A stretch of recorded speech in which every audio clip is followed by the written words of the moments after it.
Today I'm filming in my onesie. One, because I'm filming in the conservatory and it's bloody freezing, and two, because I feel like this video needs some sort of lightness to it and fun. That doesn't mean that I'm making light or making fun of mental health. I just sort of think that things needn't be as intense as they could be. We've also got puppies for puppy therapy, haven't we? We got puppy therapy. So today I thought that I would make a video on the ugly side of anorexia.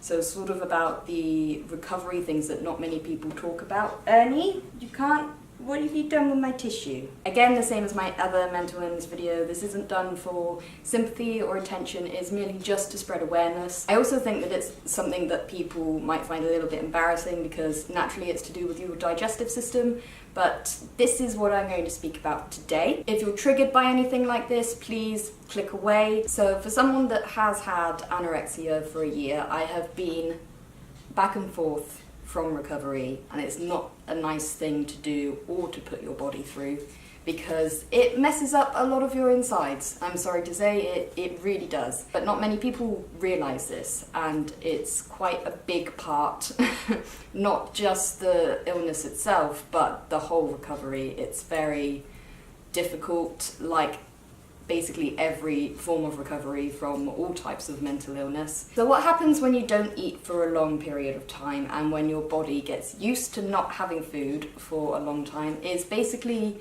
your whole digestive system shuts down. Basically, it thinks, well, I'm not needed, so I'm not gonna work.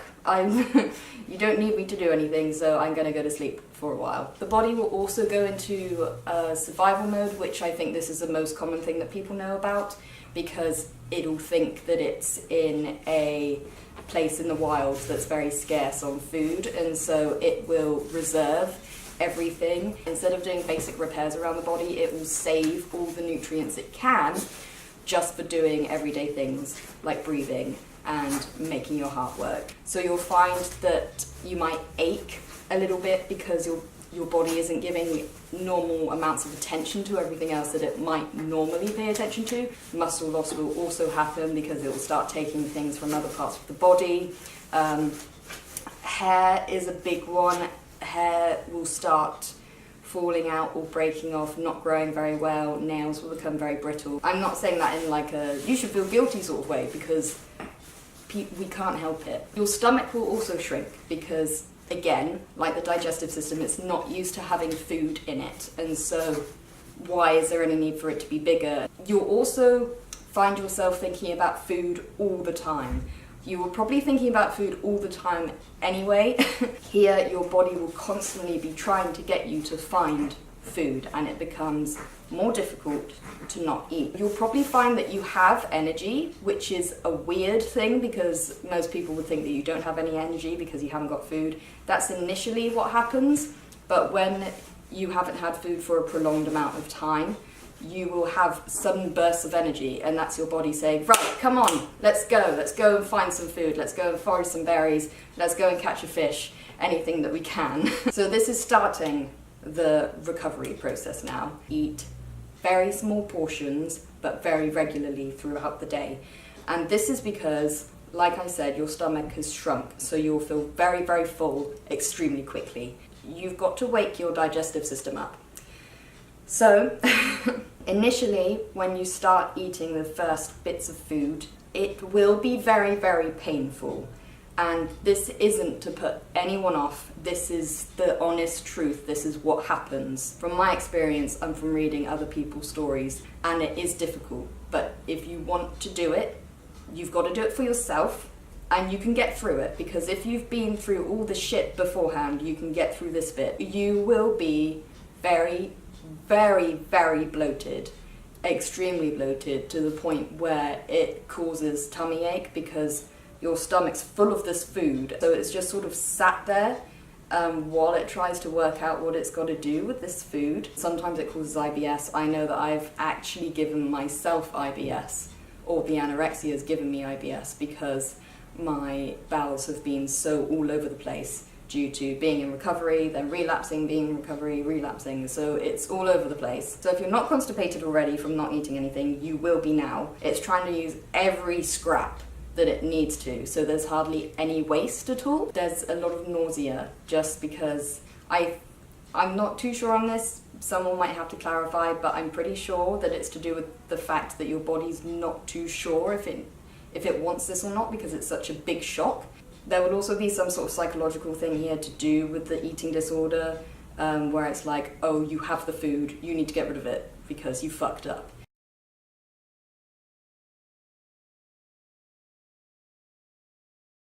And you haven't. You are trying to help yourself. To anyone who is in recovery and is ignoring that voice, I just want to give you so much love. Those reasons are precisely why you need to eat little portions, but often. Initially, when you eat that first portion, you won't be feeling hungry at all, for quite a while probably.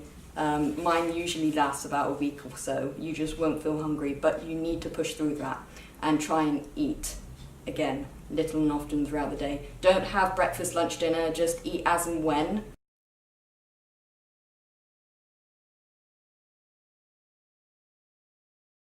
And then the last bit, as your body starts to get used to the food again, your bowels will go crazy.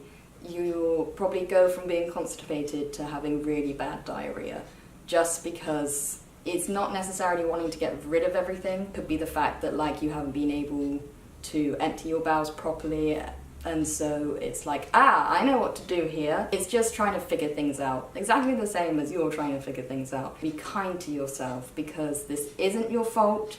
You're not a burden or anything. You don't need to feel guilty or feel ashamed of anything. You need to take time for yourself. There are times when you'll feel absolutely exhausted. You need to take time out and relax. This isn't your fault, and I'm really, really proud of you.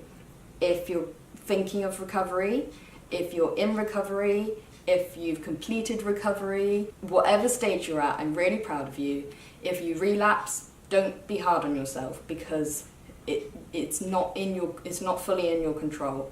That is just the illness in your mind, like a little gremlin nibbling away.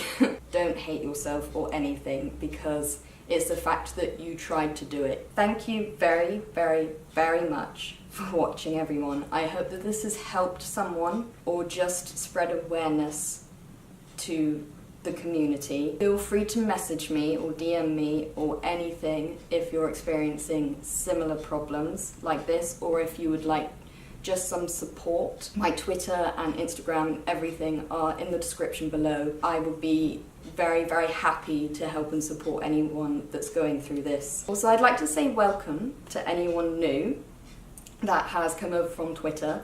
I recently went on a massive follow spree, following people from different backgrounds that were interested in similar things to me, so books, nerdy stuff, gaming, mental health, other sufferers, other survivors. So if anyone has come over from there, then welcome. Thank you very, very much once again, everyone. Love yourself, be kind to yourself, accept yourself for who you are, you do you, be who you want to be, as long as you're not hurting anyone else, and forgive yourself. I will see you all in my next video.